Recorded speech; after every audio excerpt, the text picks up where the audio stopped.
এটা কিন্তু বাংলাদেশের সংবিধানের ভিত্তিতে না, কারণ বাংলাদেশ সংবিধানে এই নির্বাচনটা হওয়ার মতো কোনো প্রভিশন কিন্তু নাই। সংবিধান সমুন্নত রাখার শপথ নিয়ে আপনি সংবিধান বদলানোর লক্ষ্যে একটা গণপরিষদ তৈরি করছেন। এই গণপরিষদ তৈরি করার যে অবস্থা তো সংবিধান বলে নাই, এবং গণভোট করার সময় গণভোটের যে প্রচারণা সেখানে বলা হয়েছে আপনি যদি গণভোটে ভোট দেন তাহলে বাংলাদেশে গণভোটের বিধান চালু হবে। গঠিত হলো ত্রয়োদশ জাতীয় সংসদ, যেখানে প্রধানমন্ত্রী হলেন তারেক রহমান এবং তারই নেতৃত্বে 25 জন পূর্ণমন্ত্রী, 24 জন প্রতিমন্ত্রী শপথ নিয়েছেন এবং তাদের নিয়ে গঠিত হলো নতুন সরকার, নতুন বাংলাদেশ। এবং সবাইকে আমিও স্বাগত জানাচ্ছি নতুন বাংলাদেশ থেকে, মধুমন্ত ব্যাংক পিএলসি নিবেদিত। এবং আপনাদের সঙ্গে আছে আমি রিশাদ হাসান। এবং যেহেতু আজকে আমরা নতুন সরকার, নতুন বাংলাদেশ নিয়ে কথা বলছি, তাই মধুমন্ত ব্যাংক পিএলসি নতুন বাংলাদেশে আজ আমরা আলোচনা করব নতুন সরকারের শপথ নিয়ে। আমাদের সঙ্গে স্টুডিওতে অতিথি হিসেবে উপস্থিত আছেন, আমার ডান পাশে আমি একটু পরিচয় করে দিতে চাই, সৈয়দ তুষার, যুগ্ম আহ্বায়ক এনসিপি। এবং আমাদের সঙ্গে কিছুক্ষণের মধ্যেই যুক্ত হবেন ডক্টর আব্দুল নূর তুষার, গণমাধ্যম ব্যক্তিত্ব, রাজনৈতিক বিশ্লেষক। তিনি আসা মাত্রই আমরা মূল আলোচনায় চলে যাব, কিন্তু তার আগে সৈয়দ তুষার, আপনার সঙ্গে আমরা নতুন সরকারের শপথ যেহেতু আজকে আমরা নির্ধারণ করেছি আমাদের আলোচিত বিষয়, আপনার কাছে একটু শুনতে চাই কেমন হলো নতুন সরকার। আপনাকে ধন্যবাদ। আজকে আমরা আপনার টকশোতে আমি আগে অনেকবার এসেছি, নির্বাচনের পরে আজকে প্রথম, এবং আজকে নতুন সরকার শপথ নিয়েছে। ফলে আজকে আমাদের একটা উদ্দীপনার দিন হওয়ার কথা ছিল, এবং নতুন একটা স্বপ্ন আমরা দেখব সামনে, আমরা কীভাবে এগিয়ে যাব, সেটার একটা দিন হওয়ার কথা ছিল। কিন্তু দুর্ভাগ্যজনক যেটা হচ্ছে, যে আমাকে এটা বলতেই হবে, যে এই যে আপনি বললেন যে নতুন সরকারের শপথ, এই শপথটা কিন্তু শুরুই হলো একটা শপথ ভঙ্গের মধ্য দিয়ে, এবং একটা আমি বলবো যে ওয়াদা ভঙ্গের মধ্য দিয়ে, চুক্তি ভঙ্গের মধ্য দিয়ে। ফলে এটা হচ্ছে একটা আমাদের ডেমোক্রেটিক বা গণতান্ত্রিক ইতিহাসে একটা ব্ল্যাক ডে, একটা কালো দিন। কেন আমি বলছি এই কথাটা, যে একেবারে সিনিক না হয়েও বলা যায় যে আমরা এই নির্বাচনটা হলো জুলাই সনদ বাস্তবায়ন আদেশের ভিত্তিতে। সেই নির্বাচনের মাধ্যমেই কিন্তু আজকে জনাব তারেক রহমান সাহেব প্রধানমন্ত্রী হয়েছেন এবং মন্ত্রিসভা গঠিত হয়েছে, এমপি আমরা 300 জন এমপি পাচ্ছি। এটা কিন্তু এই জুলাই সনদ বাস্তবায়ন আদেশের ভিত্তিতে, এটা কিন্তু বাংলাদেশের সংবিধানের ভিত্তিতে না, কারণ বাংলাদেশ সংবিধানে এই নির্বাচনটা হওয়ার মতো কোনো প্রভিশন কিন্তু নাই। ফলে আপনাকে একটা জুলাই সনদ বাস্তবায়ন আদেশ করতে হয়েছে। সেখানে আপনি বলেছেন যে একটা নির্বাচন হবে, যারা নির্বাচিত হবে, পরিষ্কার লেখা আছে, যারা নির্বাচিত হবে তারা একই সাথে সংবিধান সংস্কার পরিষদ সদস্যের ভূমিকা পালন করবে, 180 কর্মদিবস এবং সংসদ সদস্যের ভূমিকা পালন করবে। ফলে আপনাকে আজকে দুটো শপথ নেওয়ার কথা ছিল, এবং সেই প্রেপারেশনও কিন্তু ছিল। কিন্তু খুবই ঠুনকো অভিযোগে এবং আমি বলবো যে আইনি গোজামিলের যুক্তি দিয়ে বিএনপি কিন্তু এই মানে সংবিধান সংস্কার পরিষদ সদস্য যেটা, সেই শপথটা গ্রহণ করে নাই। এবং এটার মধ্য দিয়ে বাংলাদেশে যে গণতান্ত্রিক উত্তরণ এবং সংস্কার, যেটা নিয়ে আমরা এতদিন কাজ করলাম, সেটার এক পথে একটা বড়সড় ধরনের দেয়াল তুলে দিল বিএনপি, এবং একটা প্রশ্ন তৈরি হয়েছে যে আসলে আদৌ সংস্কারগুলো হবে কিনা। আপনি দেখতে পাচ্ছেন যে আজকেই এই গণভোটকে, মানে গণভোট যেটা কিনা highest expression of the people, 68 একই দিনে নির্বাচন হয়েছে। ফলে আপনি আলাদা নির্বাচনের আপনি বলতে পারতেন যে এই গণভোটটা পাতানো। বাংলাদেশে অতীতে কিছু গণভোট নিয়ে প্রশ্ন আছে, এই একই নির্বাচন মধ্য দিয়ে 68% পিপল গণভোটের পক্ষে রায় দিয়েছে। ওই একই নির্বাচনে একই দিনে বিএনপি 49.97% ভোট পেয়ে সরকার গঠন করেছে বা করতে যাচ্ছে, এবং তাদের জোটের হিসাব যদি আপনি করেন 51% ভোট তারা পাচ্ছে। ফলে আপনি এটা হচ্ছে এই আপনার যদি হাত হয় এই তালু একদিকে, এটা আরেক দিকে, মুদ্রার এপিঠ আর ওপিঠ, এক পিঠকে আপনি গ্রহণ করবেন আরেক পিঠকে গ্রহণ করবেন না, এটা কিন্তু হয় না। কিন্তু আমরা যেটা খুব দুর্ভাগ্যজনকভাবে খেয়াল করলাম, তারা এখন এই জুলাই সনদ বাস্তবায়ন আদেশ মানতে চাচ্ছে না। তো জুলাই সনদ বাস্তবায়ন আদেশ যদি আপনি না মানেন, তাহলে আপনি কিন্তু আসলে আপনার নিজের সরকারকে, এই নির্বাচনটাকেই প্রশ্নবিদ্ধ করছেন। কারণ এই নির্বাচনটা হলো কোথা থেকে? এই জুলাই সনদ বাস্তবায়ন আদেশ ছাড়া কিন্তু হলো না। আপনি বলছেন যে জুলাই সনদ বাস্তবায়ন আদেশটা, এটার কোনো আইনি ভিত্তি নাই। এটা কিন্তু একটা খুবই মানে মিসকনসেপশন যে এটার কোনো আইনি ভিত্তি নাই। কী কারণে? যে অন্তর্বর্তী সরকার, যেহেতু বাংলাদেশের সংবিধানে এই মুহূর্তে গণভোটের কোনো বিধান নাই, ফলে আপনি একটা গণভোট আয়োজন করতে যাচ্ছেন, সেই গণভোট আয়োজন করার জন্য জুলাই সনদ বাস্তবায়ন আদেশ জারি করা হয়েছিল। ওই জুলাই সনদ বাস্তবায়ন আদেশটা যেহেতু কোনো উকিলি চালাকির মাধ্যমে একটা আমাদের ধারণা ছিল, কিংবা সরকারের ধারণা ছিল যে কেউ একটা চ্যালেঞ্জ করতে পারে, ফলে জনগণের কাছ থেকে বৈধতা নিয়ে নিয়েছে। কিভাবে? মানে গণভোটকে বৈধতা দেওয়া হয়েছে জুলাই সনদ বাস্তবায়ন আদেশের মধ্য দিয়ে, আর জুলাই সনদ বাস্তবায়ন আদেশকে বৈধতা দেওয়া হয়েছে খোদ গণভোটের মাধ্যমে। কিভাবে দেখেন আপনি? গণভোটের আপনি নিশ্চয়ই নিজেও ভোট দিয়েছেন এবং আপনি দুটো ব্যালট পেয়েছেন, রঙিন ব্যালট যেটা। সেখানে শুরুতেই প্রশ্নটা ছিল এরকম যে আপনি কি জুলাই জাতীয় সনদ বাস্তবায়ন আদেশ 2025 এবং জুলাই জাতীয় সনদে লিপিবদ্ধ সংবিধান সংস্কার সম্পর্কিত নিম্নলিখিত প্রস্তাবসমূহের প্রতি আপনার সম্মতি জ্ঞাপন করিতেছেন? 68% বাংলাদেশের ভোটার তারা বলেছে হ্যাঁ আমরা সম্মতি জ্ঞাপন করছি।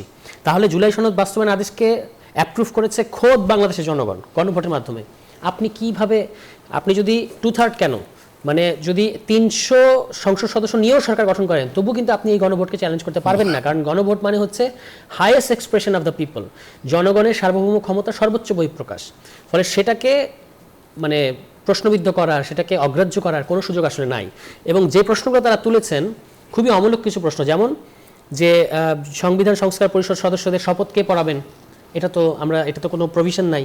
কিন্তু এই জুলাই সনদ বাস্তবায়ন আদেশের মধ্যে পরিষ্কার বলে দেওয়া আছে যে যিনি জাতীয় সংসদ সদস্যদের শপথ পড়াবেন তিনি এই সংবিধান সংস্কার পরিষদ সদস্যদের শপথ পড়াবেন, এটা পরিষ্কার করে বলে দেওয়া আছে। ফলে প্রধান নির্বাচন কমিশনার যেহেতু সংসদ সদস্যদের শপথ পড়াতে পেরেছেন, তিনি ওইটাও পারতেন এবং সেই প্রস্তুতি নির্বাচন কমিশনের ছিল। কিন্তু পুরো জিনিসটাকে আপনার একটা, যেটা আমাদের উচিত ছিল যে একটা গণতান্ত্রিক সংস্কারের পথে যাওয়া, এখন আমরা ভয় পাচ্ছি বা আমাদের আশঙ্কা হচ্ছে যে এটা একটা নির্বাচনী স্বৈরতন্ত্রের দিকে যাবে, মানে যেটা 2/3 যেটা করে। দেখেন 2/3 ক্ষমতাটা আমি আপনার এখানে এসে অনেকবার বলেছি যে 2/3 তুষার, আমার একটা সম্পূরক প্রশ্ন আছে। আপনারা যারা 2/3 মেজরিটি পেয়েছে তাদের কাছে বলছেন যে তারা ইয়েতে শপথ নেয়নি, এবং সেখানে আরেকটা বিষয় একটু আমার নজরে এসেছে, সেটি হলো যে এনসিপি জুলাই সনদে স্বাক্ষর করেছে গতকাল। এটার জন্য আসলে নির্বাচনের পর পর্যন্ত কেন অপেক্ষা করতে হলো? নির্বাচনের আগে কেন আসলে এনসিপি জুলাই সনদে স্বাক্ষর করতে গেল না? দ্যাটস আ সেপারেট কোয়েশ্চেন, আমি এটা উত্তর দিচ্ছি। তার আগে 2/3 এর ব্যাপারটা বলি। 2/3 হচ্ছে একটা অ্যাবসলিউট মেজরিটি। 2/3 হচ্ছে একটা, আপনাকে এটার যে ভার, এটাকে সবসময় ঠিকভাবে ম্যানেজ করতে পারতে হয়। এটা যখন তখন ব্যবহার করার জিনিস না। শেখ হাসিনা 2/3টা যখন তখন ব্যবহার করার কারণে কিন্তু শেখ হাসিনা সরকারটা দুর্বল হয়ে গেছিল। দুর্বলটা হয়েছে আমরা কীভাবে বুঝি? যখন আপনি জনসম্মতিহীন কায়দায় শুধু পুলিশ, শুধু আমলা, শুধু দলীয় ক্যাডার দিয়ে শাসন পরিচালনা করতে চান, তখন এটা প্রমাণ করে যে আপনার শাসন মানে সিস্টেমটা খুবই দুর্বল হয়ে গেছে। একইভাবে আপনি আজকে যেটা করলেন 2/3 এর জোরেই করলেন, সেটা হচ্ছে শপথ গ্রহণ করার আগেই, মানে শপথটা গ্রহণ করার আগেই আপনি 2/3 জোরে বললেন যে এই জুলাই সনদ বাস্তবায়ন আদেশ কিংবা এই শপথ কীভাবে হবে আমরা যেহেতু জানি না, সুতরাং আমরা শপথ নেব না। ঠিক আছে, এটা আপনি এই যে আপনার কাছে একটা ট্রাম্প কার্ড আছে বলে আপনি এটা ব্যবহার করলেন খেলা শুরু হওয়ারই আগে থেকে। এটার কী পরিণতি সামনে আসবে বা কী মাসুল কাকে দিতে হবে সেটা আসলে সময় বলবে। এবার যদি আপনি যদি আমাকে সময় দেন তাহলে আমি সেটা বলবো যে ওই এনসিপি কেন। আচ্ছা, আমরা সেই প্রশ্নে আসছি, কিন্তু তার আগে আমরা পরিচয় করে দিতে চাই। আমাদের সঙ্গে আছেন, যুক্ত হয়েছেন ডক্টর আব্দুল নূর তুষার, গণমাধ্যম ব্যক্তিত্ব, রাজনৈতিক বিশ্লেষক। আপনাকে স্বাগত আমাদের নতুন বাংলাদেশ আয়োজনে। আমি আপনার কাছে যে প্রশ্নটা রাখতে চাই, আমরা আজকের আলোচনার বিষয় নির্ধারণ করছি নতুন সরকারের শপথ, যেখানে বিএনপি এবং তাদের জোটের যারা সংসদ সদস্য নির্বাচিত হয়েছেন তারা সংবিধান সংস্কার পরিষদে শপথ নিলেন না। কেন নিলেন না? এটার ভবিষ্যৎ আসলে কি হবে? ভবিষ্যৎ নিয়ে আমি অত চিন্তিত না। শপথ নেন নাই, তারা তো কারণ ব্যাখ্যা করেছেন কেন নেন নাই, তো তারা বলেছেন, তাই না? কিন্তু তাদের কারণটা আপনার কাছে কতটুকু যৌক্তিক মনে হয়?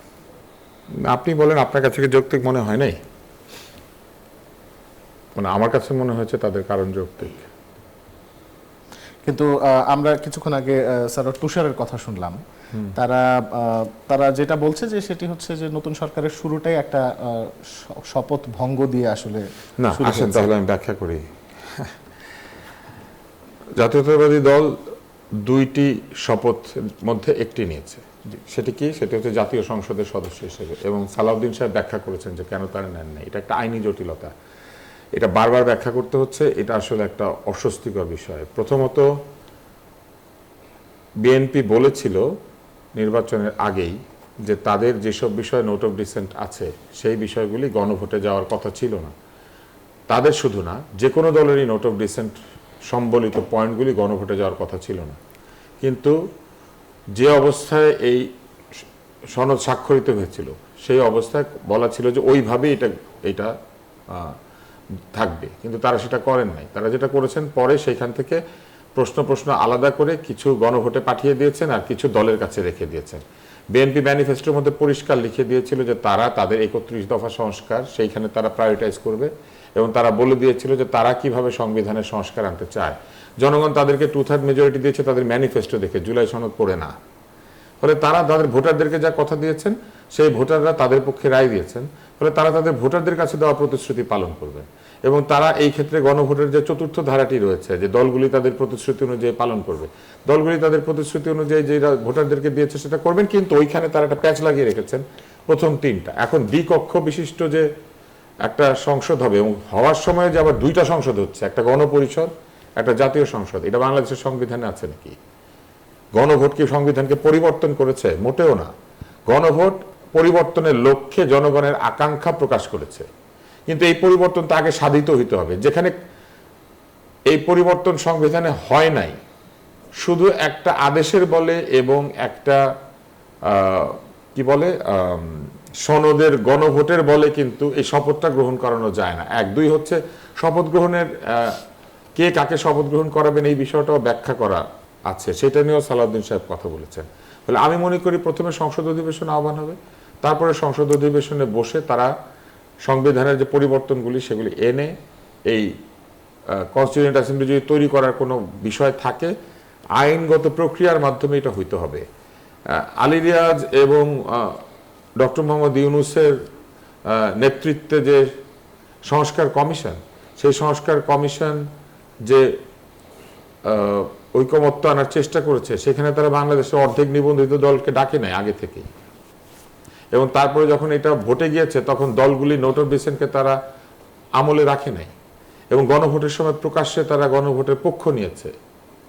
এই সমস্ত কিছু করেছে তারা, এবং এই গণভোটের বিধান সংবিধানে নাই, এবং সংবিধানে না থাকা অবস্থায় কেবলমাত্র তাদের আদেশের বলে প্রেসিডেন্টকে দিয়ে সাইন করিয়ে তারা একটা গণভোট আয়োজন করেছেন, যেটা সংবিধানে নাই।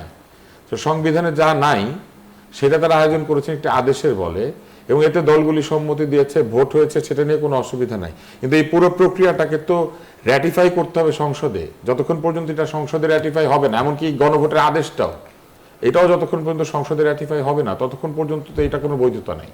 এক, দুই হচ্ছে সংবিধান সমুন্নত রাখার শপথ নিয়ে আপনি সংবিধান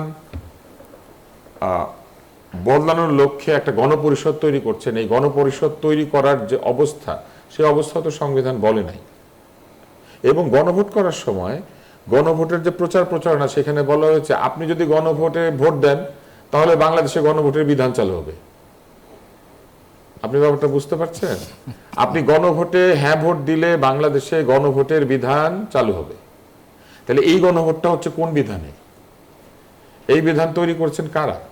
এইসব প্রশ্ন আসবে বলে আমি যেটা বুঝেছি বিএনপি সাংবিধানিক পদ্ধতি অক্ষুণ্ণ রেখে যেতে চেয়েছে, যাতে কোর্টে বা কোথাও এটা চ্যালেঞ্জ না হয়। আর আপনি যদি জুলাই সনদকে বিবেচনা করেন অবশ্যই এটা ভালো, খুবই ভালো, কিন্তু জুলাই সনদে আজকে এনসিপি স্বাক্ষর করেছে। এই জুলাই সনদকে তো এনসিপি বৈধতাই দেয় নাই। এতদিন পর্যন্ত জুলাই সনদের বৈধতা এনসিপি দেয়ই নাই। আপনি ব্যাপারটা বুঝেছেন? তারা সই করে নাই। সই করে নাই মানে তারা এটা বৈধতাকে স্বীকৃতি দেয় নাই। জি, আমরা আসেন এইবার এই ঐকমত্য কমিশন এনসিপি ছিল না, তো ঐকমত্য কমিশনের সকলে সই করতে পেরেছে, শুধু এনসিপি করে নাই। কোথায় আপত্তি ছিল সেটাও বলে নাই। গণভোটে হ্যাঁ হওয়ার পরে এনসিপি এটা সই করেছে। এখন এটাতে হ্যাঁ বলা না বলা কি আসে যায়? এতদিন পর্যন্ত যারা এই গণভোটে সই করলো না, এই গণভোটে জুলাই সনদের বিধানে সই করলো না, তারা তো গণভোটের আগ পর্যন্ত এই জুলাই সনদকে মেনে নিয়েছে না মেনে নেয় নাই এটাও পরিষ্কার করে বলে নাই, সই করে নাই কেন? তাহলে আজকে কেন ওয়েট করেছে? এবং আরো আছে, এই সমস্ত প্রক্রিয়ার মধ্যে এই জুলাই সনদে এবং আদেশে বলা আছে এইগুলা নিয়ে কোর্টে যাওয়া যাবে না, আছে না? বাংলাদেশে কোনো বিধান নিয়ে কোর্টে যাওয়া যাবে না, এরকম কোনো বিধান নেই। এমনকি সংবিধান নিয়েও কোর্টে যাওয়া যায়। সংবিধান বিরোধী কোনো আইন যদি কেউ সংযুক্ত করে অথবা সংবিধানের সঙ্গে সাংঘর্ষিক কোনো প্রক্রিয়া হয়, কোর্টে যায় মানুষ জানতে, কারণ কোর্ট হচ্ছে সংবিধানকে সমুন্নত রাখার এবং প্রোটেক্ট করার প্রতিষ্ঠান। কোনো বিধান যদি আগে বিধান করার সময় বলে দেয় এটা নিয়ে আপনি কোর্টে যেতে পারবেন না, এর মানে কি? বিচারের ঊর্ধ্বে তো আল্লাহ তাআলা ছাড়া কেউ নাই, ফেরেশতারাও নাই। আর মানুষের তৈরি করা একটা জুলাই সনদের নিয়ে কোর্টে যাওয়া যাবে না। আমরা এই প্রশ্নগুলো নিয়ে আবারও ফিরবো। আমরা আমাদের আলোচনায় ছিলাম, আজকের আলোচনার বিষয় নতুন সরকারের শপথ। স্যার তুষার, আপনার কাছে আসি। এনসিপি জুলাই সনদের স্বাক্ষর এত দেরিতে কেন করলো? এবং তার পাশাপাশি আমরা এটুকু গতকালকে পর্যন্ত জেনেছিলাম যে আসলে বিএনপি এবং জোটের শরিকরা সংবিধান সংস্কার পরিষদের শপথ না নেওয়ার কারণে জামাত ইসলাম বলেছিল যে তারা কোনো শপথই নেবে না, এবং সেখানে এনসিপিও বিষয়টি বিবেচনা করতে চেয়েছিল। পরবর্তীতে তারা আবার শপথ নিলেনও। বিষয়টা কেমন হলো? আচ্ছা, সেটা বলার আগে আমার প্রিয় তুষার ভাই অনেকগুলো প্রসঙ্গ বলেছেন, তো প্রত্যেকটা বাক্যের পরে পরে বলতে পারলে অনেক ভালো হতো আর কি। অনেকগুলো প্রসঙ্গ নিয়ে এসছেন এবং এখানে কিছু গ্যাপ আছে যেগুলো আমি মনে করি যে একটু বলা দরকার। যেমন হচ্ছে আইনি জটিলতার কারণে শপথের প্রসঙ্গটা এসছে আইনি জটিলতার। তো আইনি জটিলতা তো আপনার সংসদ সদস্যরা কার কাছে শপথ নেবে এখান থেকে শুরু হয়েছে। তো কিভাবে আপনি প্রধান নির্বাচন কমিশনার শপথ নিয়ে আনলেন? এটা তো আমাদের মানে বিদ্যমান আইনে নাই। এটা কিন্তু মানে এক্সট্রা প্রভিশন আকারে নেওয়া হয়েছে, যেটা জুলাই সনদ বাস্তবায়ন আদেশে বলে দেওয়া আছে যে যিনি, এভাবে কথাটা এভাবে আছে, যিনি সংসদ সদস্যদের শপথ নেবেন তিনি সংবিধান সংস্কার পরিষদ সদস্যদের শপথ নিতে পারবেন, যেটা আমি আপনাকে একটু আগে বললাম। ফলে প্রধান নির্বাচন কমিশনার যদি এটা পারেন ওটাও কিন্তু তিনি পারতেন। ফলে এখানে কোনো আইনি জটিলতা আসলে নাই। এবং জুলাই সনদ বাস্তবায়ন আদেশ কিন্তু একটা আইন। এটা আইনটা কিভাবে এটা আইন, এটা অন্তর্বর্তী সরকার মানে আদেশ জারি করেছে এবং এটা আবার অ্যাপ্রুভ হয়েছে বাই দি পিপল। 68% পিপল সরাসরি, আপনি জানেন যে আধুনিক রাষ্ট্রে জনগণ হচ্ছে যেটাকে বলা হয় যে ল গিভার, আইন প্রদায়ক, তাদের কাছ থেকে আইন শুরু হয়। তো সেখান থেকে তারা কিন্তু এটাকে অ্যাপ্রুভ করেছে এবং জুলাই সনদ বাস্তবায়ন আদেশ আপনার ওই গণভোটের প্রশ্নের শুরুতেই আছে, এটা আমি একটা পড়ে শুনিয়েছি যে আপনি কি এই যে জুলাই সনদ বাস্তবায়ন আদেশ এবং জুলাই সনদের মধ্য দিয়ে যেগুলো সংস্কার হচ্ছে সেগুলো সম্মতি জ্ঞাপন করিতেছেন? জনগণ বলেছে হ্যাঁ করিতেছি। ফলে এখানে জুলাই সনদ বাস্তবায়ন আদেশকে আপনি লঙ্ঘন করেই কিন্তু শুরুটা করলেন। দ্বিতীয় কথা হচ্ছে যে এই গণভোট সংবিধানে আছে কিনা। এই গণভোট সংবিধানে নাই, তথাপি এই গণভোটটা আয়োজন করা যাবে, এই যুক্তিটা জাতীয় ঐক্যমত্য কমিশনের সবচেয়ে কনসিস্টেন্টলি সবচেয়ে নিপুণভাবে দিয়েছেন সালাউদ্দিন আহমেদ ভাই, যিনি আজকে আমাদের স্বরাষ্ট্রমন্ত্রী হয়েছেন। তিনি বলেছেন যে আমাদের সংবিধানে কিছু বিশেষ বিশেষ ধারা এটার যদি সংশোধন করতে হয় তখন গণভোট প্রয়োজন হয়, যেটা আগে ছিল পরে এখন আর নাই। কিন্তু এর বাইরে আপনার যেগুলোর ক্ষেত্রে গণভোট আয়োজন করার ক্ষেত্রে কোনো বিধিনিষেধ নাই যে আপনি এই বিষয়ে গণভোট আয়োজন করতে পারবেন না, যদি এই ধরনের কোনো বিধিনিষেধ না থাকে তাহলে সেই সকল বিষয়ে গণভোট আয়োজন করতে কোনো বাধা নেই। ধরেন আজকে আপনার জাতীয় জীবনে এমন একটা প্রসঙ্গ আসতে পারে যে প্রসঙ্গটা সংবিধানে লেখা নাই, কিন্তু আপনাকে এই প্রশ্নে জনগণের মতামত নিতে হচ্ছে, তখন আপনি নেবেন না। তো সালাউদ্দিন ভাই আর্গুমেন্ট এটাই ছিল যে জাতীয় জীবনের জন্য গুরুত্বপূর্ণ এমন কিছু বিষয় যদি গণভোট ডাকতে হয় সেটা ডাকতে সংবিধানে কোনো বাধা নাই। এটা কিন্তু তার যুক্তি। আপনি এটা পত্রপত্রিকা রেকর্ডেড, এটা বাংলাদেশ টেলিভিশনে দ্বারা টেলিকাস্ট হয়েছে এবং পুরো সবার বিতর্কটা কিন্তু একটা ভলিউম আকারে বের হবে। ফলে এটা তার রেকর্ডেড বক্তব্য, সেখান থেকে তিনি আজকে সরে এসেছেন। ফলে এই গণভোট সংবিধানে আছে কিনা সেটা কিন্তু বিষয় না, কারণ এই সংবিধান মানে এই গণভোটটা আয়োজন করাই হচ্ছে নতুন একটা সাংবিধানিক ব্যবস্থা কিংবা অ্যাটলিস্ট একটা বড় ধরনের রিফর্মের ম্যান্ডেটটা দেবে এই গণভোট। এটা কিন্তু সংবিধানের ভেতরে যে গণভোটটা থাকে যে সংবিধান সংশোধনের অমুক ধারা সংশোধন করতে গেলে আপনাকে গণভোট করতে হবে, কিন্তু সেই গণভোট না, দুটোর মধ্যে পার্থক্য আছে, এটা আমাদেরকে বুঝতে হবে। ফলে এই গণভোটের মধ্যে দিয়ে আপনি যেটা বলছেন যে এই গণভোটটা সংসদ রেটিফাই করবে, এটা ঠিক না। জুলাই সনদ বাস্তবায়ন আদেশকে গণভোটের মধ্য দিয়ে রেটিফাই করা হয়েছে, যখন গণভোটে মানুষ এটাকে অ্যাপ্রুভ করেছে। এটা সংসদের রেটিফিকেশন অপেক্ষা এটা নাই। সংসদ তার মতো আইন প্রণয়ন করবে, সংসদের এটা কাজ। কিন্তু সংসদ আর সংবিধান সংস্কার পরিষদের একটা বড়সড় পার্থক্য আছে যেটা আমরা ইগনোর করতে পারি না। মানে সংসদ হচ্ছে আপনি এখানে আইন প্রণয়ন করবেন বিদ্যমান সংবিধানের অধীনে। আব্দুল তুষার কিছু বলতে চাই। একটা মিনিট আমি বলি, আমি তো বলবো, উনি তো ওনার জায়গায় বলবেন। সংসদ বিদ্যমান সংবিধানের অধীনে আইন প্রণয়ন করবেন, এটা হলো সংসদের কাজ। আর যখন আপনার সংবিধানে এমন কোনো পরিবর্তন আপনি আনতে চান যেটা বিদ্যমান সংবিধানের বেসিক স্ট্রাকচারকে লঙ্ঘন করছে, তখন আপনি আর সেটা সংসদে করতে পারবেন না। তখন আপনাকে যেতে হবে এই যে সংবিধান সংস্কার পরিষদ কিংবা গণপরিষদের মতো কোনো বিষয়ে। যদি আপনি সংসদে এমন কোনো সংশোধনী আনেন যেটা সংবিধানের বেসিক স্ট্রাকচারকে ভায়োলেট করে, তাহলে এটা কিন্তু পরবর্তীতে চ্যালেঞ্জ হবে। যেমন অষ্টম সংশোধনী চ্যালেঞ্জ হয়েছিল, যেমন এই যে শেখ হাসিনার তত্ত্বাবধায়ক সরকার ব্যবস্থা বাতিল করে দেওয়াটা চ্যালেঞ্জ হয়েছে। ফলে সংসদে সবসময় একটা লিমিটেড ক্যাপাসিটির মধ্যে সংবিধান সংশোধন করা যায়। এখন আমরা যে সমস্ত পরিবর্তন নিয়ে কাজ করেছি জুলাই সনদের মধ্যে, এগুলো কিন্তু অলরেডি 72 সংবিধানের বেসিক স্ট্রাকচারকে ভায়োলেট করে। যেমন আপার হাউস হবে, আপার হাউস ভোটের ভিত্তিতে হবে কি আসনের ভিত্তিতে হবে, that is a separate argument. কিন্তু আপার হাউস হবে, এটা কি আপনার সংবিধানে আছে? তাহলে এটা অলরেডি তো আপনার সংবিধানকে ভায়োলেট করে বসে আছে। প্লাস হচ্ছে সংবিধানে নাই তাই করা যাবে না, এই যুক্তিটাও কেন খাটবে না?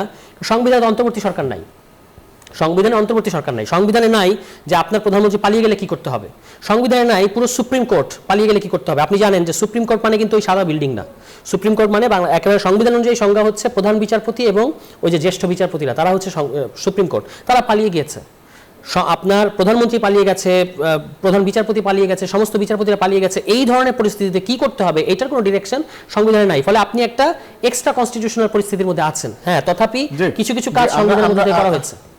ফলে আমার আর্গুমেন্টটা লাস্ট কথাটা হচ্ছে যে এই গণভোট, বিএনপি 2/3 আছে, বিএনপি ইভেন ভোট পার্সেন্টেজে 50% আছে, তাদের কোনো দরকার ছিল না যে এই 2/3 ক্ষমতার জোরে আপনার এই যে সংবিধান সংস্কার পরিষদটাকে চ্যালেঞ্জ করা। আচ্ছা, জুলাই সনদ বাস্তবায়ন আদেশ যদি কোনো আইনি ভিত্তি নাই থাকবে, এটা জারি করার পরে আপনি ইলেকশনের আগে এতদিন গেল, আপনি তখন প্রশ্ন তুললেন না কেন? তখন প্রশ্ন তুললেন না, এখন যখন তুলছেন ক্ষমতায় আসার পরে, তখন আপনার ইন্টেনশন নিয়ে মানুষ প্রশ্ন করবে যে আপনি তখন এটা মেনে নিলেন বা চুপ থাকলেন, আপনি বললেন না যে এটা কোনো লিগ্যাল বেসিস নাই, এখন আপনি বলছেন, তখন মানুষ বলবে যে আপনি ক্ষমতা আছে এই কারণে আপনি এই কাজটা করছেন। ঠিক আছে, ডাক্তার আব্দুল নূর তুষার, আপনি কিছু একটা বলতে চাইছেন? আমি শেষ বাক্যে আগে আসি। যদি আপনি এই জুলাই সনদ এতদিন কিছু বলেন নাই, এখন আপনি কিছু বলছেন কেন? এটা নিয়ে জনগণ ইন্টেনশন নিয়ে প্রশ্ন করে, তাহলে জুলাই সনদে এতদিন স্বাক্ষর করেন নাই, হঠাৎ আজকে স্বাক্ষর করলেন কেন? এই ইন্টেনশন নিয়ে মানুষ প্রশ্ন করবে না? করবে। কিন্তু এতদিন আপনারা এটাকে না বলেন নাই, হ্যাঁ বলেন নাই, কিছু বলেন নাই, এত ভালো একটা জিনিস আপনারা সই না করে বসেছিলেন কেন? ইন্টেনশন নিয়ে প্রশ্ন উঠলেই যে সেই প্রশ্ন খারাপ প্রশ্ন অথবা সেই প্রশ্নের উত্তর নাই, ব্যাপারটা সেরকম না। প্রশ্ন করার অধিকার সবার আছে, উত্তর সবাই দিবে। আপনি দেখেন অন্তর্বর্তী সরকার কি সংবিধানে আছে? এটি তো প্রশ্ন। এই জন্যই তো সংসদ দিয়ে অন্তর্বর্তী সরকারকে বৈধতা দিতে হবে। এই যে কনস্টিটিউয়েন্ট অ্যাসেম্বলির কথা বলা হচ্ছে, এটা তো কাউকে বৈধতা দেওয়ার সংসদ না, বৈধতা দিতে হবে জাতীয় সংসদে। এমনকি এই কনস্টিটিউয়েন্ট অ্যাসেম্বলির বৈধতাও জাতীয় সংসদকে দিতে হবে। গণভোট দিয়ে এটার বৈধতা আসে না, কারণ এই গণভোটের বৈধতাও নাই, কারণ এটা সংবিধানে নাই। যেমন অন্তর্বর্তী সরকার সংবিধানে নাই, গণভোট সংবিধানে নাই, অন্তর্বর্তী সরকার নানান রকম জিনিসপত্র করেছে যেগুলো অনেক কিছু সংবিধানে নাই। এই সংবিধানে না থাকা জিনিসগুলিকে সংবিধানে যুক্ত করার জন্য সংসদকে আগে এই কার্যক্রমগুলিকে রাটিফাই করতে হবে। আর এগুলো যদি রাটিফাই না করে তাহলে পুরা বিষয় অবৈধ। ফলে এই সমস্ত কার্যক্রমকে বৈধতা দেওয়ার ক্ষমতা কিন্তু এই কনস্টিটিউয়েন্ট অ্যাসেম্বলির নাই। রাদার এই কনস্টিটিউয়েন্ট অ্যাসেম্বলিকে বৈধতা দেওয়ার ক্ষমতা হচ্ছে এই সাধারণ সংসদের, জাতীয় সংসদের। এবং এইটাই হচ্ছে সংবিধান। আপনি কে পালিয়ে গেছে এটা দিয়ে তো হিসাব হয় না। শোনেন, ধরেন চোর পালিয়ে গিয়েছে, পলাতক, চোর পলাতক, তাই না? এই জন্য আইনের বই বাতিল হয়ে যাবে? বাংলাদেশের পেনাল কোড বাতিল কেন? বাংলাদেশের সব চোর পালিয়ে ইন্ডিয়া চলে গিয়েছে। আমি কথার কথা বলছি।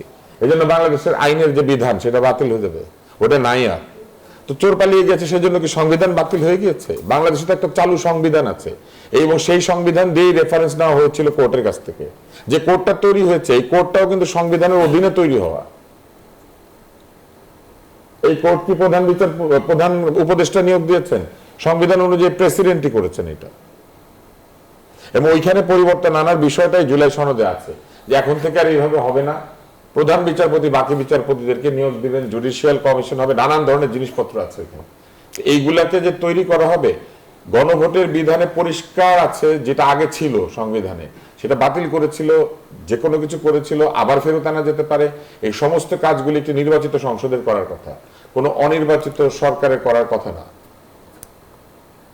এবং একটি অনির্বাচিত সরকার যেহেতু এটা করেছে, এগুলি সবগুলিকে বৈধতা দেওয়ার জন্য একটা জাতীয় সংসদ লাগবে।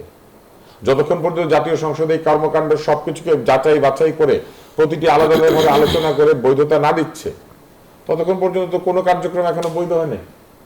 আপনি বলছেন সংবিধানে অন্তর্বর্তী সরকার নাই, তাহলে অন্তর্বর্তী সরকারের টাকা নির্বাচন করতে আসলো? হ্যাঁ, অন্তর্বর্তী সরকার ডক্ট্রিন অফ নেসেসিটি রেফারেন্স দিয়ে সংবিধানের অধীনেই হাইকোর্ট থেকে, এই সুপ্রিম কোর্ট থেকে আনা হয়েছে। এখন এই কোর্টের বিচারকরা পালিয়ে গেছেন, তাহলে এই রেফারেন্স দিয়েছিলেন সেই বিচারকরা কারা? সেই বিচারকরা কারা? যে প্রধান বিচারপতি পালিয়ে গেছেন, বলা হয়েছে তার সই আছে, তার কাছে, তিনিও এই রেফারেন্স দাতাদের মধ্যে একজন। তো রেফারেন্স দিয়ে তারপরে পালিয়ে গেছে। রেফারেন্স দিয়ে পালিয়ে গেলে তো অসুবিধা নাই, জানের ভয়ে পালাতে পারে, নানান কারণে পালাতে পারে, অনেক কারণে মানুষ পালাতে পারে, পালানোর তো যার যার কারণ পালিয়েছেন। কিন্তু রেফারেন্সটা দেওয়া হয়েছে যে 6 জন বিচারকের নামে, সেই 6 জন বিচারক এখন সবাই আছেন এই কোর্টে? না, সত্যি নেই। এটা আমরা জানি না, মানে আমি জানি না, এটা তুষার বলতে পারবে। তো তাহলে পলাতক বিচারপতিদের রেফারেন্সে কি এই সরকার তৈরি হয়েছিল? নো। কাদের কারণে হয়েছিল? আমি বলি, বলেন। এই যে 1066 স্যার অতিথিরা আমাদের সঙ্গে আছেন, আমরা একদম শেষ মুহূর্তে আছি। স্যার তুষার, আপনার কাছে একটু আসি, যে মোটা দাগে আসলে মন্ত্রিপরিষদ বা মন্ত্রিসভা কেমন হলো?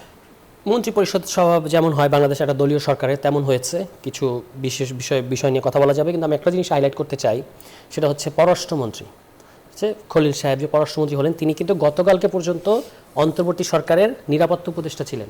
আজকে তিনি নতুন সরকারের পররাষ্ট্রমন্ত্রী। আপনি জানেন যে বিএনপি একসময় তার পদত্যাগ চেয়েছিল, তারপর কি ম্যাজিক ঘটলো, তিনি লন্ডন মিটিং করালেন, এবং তারপরে এখন তিনি আজকে পররাষ্ট্রমন্ত্রী। দেখেন, আমাদের ওই আসিফ আর মাহফুজের কারণে আমাদেরকে বারবার বলা হয়েছে যে আমরা কিংস পার্টি। সেই মাহফুজ এনসিপিতে জয়েনই করে নাই। আসিফ তো তফসিলের আগে পদত্যাগ করেছে, কিন্তু ইলেকশন করে নাই। অথচ তিনি এই যে নিরাপত্তা উপদেষ্টা মানে তার হাতে কিন্তু ইলেকশনটা ছিল। ফলে বিভিন্ন জায়গায় যে গুঞ্জন হচ্ছে যে ইলেকশন ইঞ্জিনিয়ারিং হয়েছে এবং ইলেকশন ইঞ্জিনিয়ারিংয়ের মধ্য দিয়ে 2/3 দিকে গেছে বিএনপি, এই গুঞ্জনে কিন্তু মানে পালে হাওয়া দিচ্ছে এই যে উনাকে পররাষ্ট্রমন্ত্রী বানানো, যে ব্যক্তি ইলেকশনের সময় অন্তর্বর্তী সরকারের অংশ এবং তিনি নির্বাচন করেছেন, তাহলে তিনি কি নির্বাচনটাকে বিএনপি দিকে নিয়ে গেছেন? এই প্রশ্ন কিন্তু উঠবে। এবং তিনি গতকালকে পর্যন্ত অন্তর্বর্তী সরকারের নিরাপত্তা উপদেষ্টা থাকলেন, তারপরে তিনি আজকে পররাষ্ট্রমন্ত্রী হয়ে গেছেন। তখন বিএনপির সালাউদ্দিন ভাইয়ের কথা আমার মনে আছে, রিজভী ভাইয়ের কথা মনে আছে, বিএনপি সমস্ত অ্যাক্টিভিস্টরা বলছিল যে আমরা আমেরিকার হাতে আমাদের নিরাপত্তা তুলে দিয়েছি। তাহলে এখন পররাষ্ট্র মন্ত্রণালয় তাকে দিয়ে কার হাতে আমরা কি তুলে দিলাম? বা বিএনপির অ্যাক্টিভিস্টরা বলেছে তাকে নিরাপত্তা উপদেষ্টা বানানোর মধ্য দিয়ে দেশকে একটা অতল গহ্বরে নিয়ে যাওয়া হলো। তো এখন কোন গহ্বরে নিয়ে যাওয়া হয়েছে আমরা কিন্তু জানি না। ফলে এটা একটা বড় প্রশ্ন তৈরি করেছে মানে মন্ত্রিসভা সম্পর্কে, যে কি এমন ডিল কার সাথে বিএনপির আছে যে কারণে তাকে পররাষ্ট্রমন্ত্রী বানাতে হয়েছে। তিনি তো এমনকি নির্বাচিত প্রতিনিধিও না, টেকনোক্রেট তো বিএনপির ভেতরে অনেক যোগ্য লোক আছে, বা বিএনপি মনা অনেক লোক আছে যাকে আপনি দিতে পারতেন। কিন্তু যাকে গণঅভ্যুত্থানের আগে বাংলাদেশের মানুষ চিনত না, তিনি গণঅভ্যুত্থানের পরে এখানে এসে নিরাপত্তা উপদেষ্টা হলেন এবং এই সরকারের পররাষ্ট্রমন্ত্রী হয়ে গেছেন। মানে আমি বলবো যে গণঅভ্যুত্থানে যদি একজন কোনো মানে যার কপাল খুলে গেছে বলতে হবে যদি থাকে, সেটা হচ্ছেন এই ব্যক্তি, হ্যাঁ, যার সম্পর্কে আমরা কিছুই আসলে জানি না, কিন্তু তিনি কিন্তু এখন পররাষ্ট্রমন্ত্রী। তো এটা আমরা আমাদেরকে মানে খুব ভাবাচ্ছে যে এটা পেছনে আসলে কারণটা কি। জি, আব্দুল তুষার আপনার কাছে আসতেছে, আমরা একদম শেষ মুহূর্তে আছি। 209 জন এবারে প্রথমবারের মতো সংসদ সদস্য নির্বাচিত হয়েছেন। সরকারি দলের প্রধান বা সরকার প্রধান এবং বিরোধী দলের প্রধান দুজনেই প্রথমবারের মতো সংসদ সদস্য নির্বাচিত হয়েছেন। বেশিরভাগ প্রায় 2 ডজন প্রতিমন্ত্রী সবাই প্রথমবারের মতো এমপি নির্বাচিত হয়েছেন। এবারের সংসদকে আপনি কি বলবেন, তারুণ্য নির্ভর নাকি অনভিজ্ঞ? অনভিজ্ঞ আমি বলবো না, তবে আমি বলবো যে এবারের সংসদ একটি প্রাথমিক সংসদ সদস্যদের একটি সংসদ, অর্থাৎ যারা প্রথম নির্বাচিত হয়েছেন, প্রথম এসেছেন সংসদে। তাই আমি অনুরোধ করব যে এইখানে যারা পুরনো সংসদ সদস্য আছেন, যারা আগে নির্বাচিত হয়েছেন, এদেরকে সাথে রেখে অতি দ্রুত দলগুলিকে সংসদীয় আচরণবিধি, সংসদের যে রুলস অফ প্রসিডিওর, এই বিষয়গুলিতে যেন প্রশিক্ষণ দেওয়া হয়। নাহলে সংসদের মধ্যে এমন অনেক ঘটনা ঘটবে যেগুলি দেখে অভিজ্ঞজন হাসবেন, অথবা সমালোচনা হবে, অথবা সংসদের সময় নষ্ট হবে, অথবা সংসদের রীতি ভঙ্গ করে নানান রকম কাণ্ড কারখানা হতে পারে। এটা যাতে না হয়, সংসদের বিষয়ে যেন মানুষ শ্রদ্ধাশীল হয়, সেজন্য আমি মনে করি যে দলগুলির ভেতরে একটা প্রশিক্ষণ কর্মসূচি চালু করা উচিত, যাতে সংসদে কিভাবে বক্তব্য দিতে হয়, পয়েন্ট অফ অর্ডার প্রিভিলেজ কিভাবে তুলতে হয়, পয়েন্ট অফ অর্ডার কিভাবে কথা বলতে হয়, কোয়েশ্চেন কিভাবে করতে হয়, কোন কোয়েশ্চেনের আনসার কিভাবে কে দেয়, কিংবা কমিটিগুলি কিভাবে মিটিং করা, অর্থাৎ সংসদের যে টোটাল কার্যবিধি প্রণালী, এটা সম্পর্কে খুব ভালোভাবে এই সংসদ সদস্যদেরকে ধারণা দেওয়াটা খুবই জরুরি। তা না হলে দেখা যাবে যে তারা অনেক ক্ষেত্রেই নিয়ম ভঙ্গ করবেন। আরেকটি বিষয় হচ্ছে, এইবারের সংসদে আমি আশা করব যে তারা সময়কে ভালোভাবে ব্যবহার করবেন। সংসদে আমরা অতীতে দেখেছি যে তারা কুৎসা রটনা করে, প্রতিপক্ষকে গালিগালাজ করে, সমালোচনা করে, অহেতুক আজে বাজে কথা বলে, মানে এক ধরনের খোঁচা দিয়ে এইসব কাজকর্ম তারা করেছেন অতীতে। এইগুলা বাদ দিয়ে তারা যেন একদম কাজের কথা বলেন, সময় কম নষ্ট করেন। আমরা যেন সংসদ দেখলে বাংলাদেশ সম্পর্কে, বাংলাদেশের নেতাদের সম্পর্কে, সদস্যদের সম্পর্কে, বিতর্ক সম্পর্কে, বক্তৃতা সম্পর্কে একটা ভালো ধারণা পাই। কেননা এখনকার যে তরুণরা, তারা কিন্তু সারা পৃথিবীর সংসদ চাইলে পরে ইউটিউবে দেখতে পারে। তারা কিন্তু অক্সফোর্ড ডিবেটিং ইউনিয়নে আমাদের পাশের দেশের সংসদ সদস্যের বক্তৃতা দেখেছে। ফলে যখন তুলনা হয়, তারা কিন্তু পৃথিবীর বিভিন্ন দেশের সংসদ সদস্য, সেনেটর কিংবা কংগ্রেসম্যানদের সাথে, কিংবা অন্যান্য দেশের পার্লামেন্টারিয়ানদের সাথে তুলনা করবে। এবং মনে রাখতে হবে, যারা সংসদে নাই এমন তরুণ জনগোষ্ঠী বহু ক্ষেত্রে অনেক শিক্ষিত এবং অনেক আধুনিক, অনেক জানে।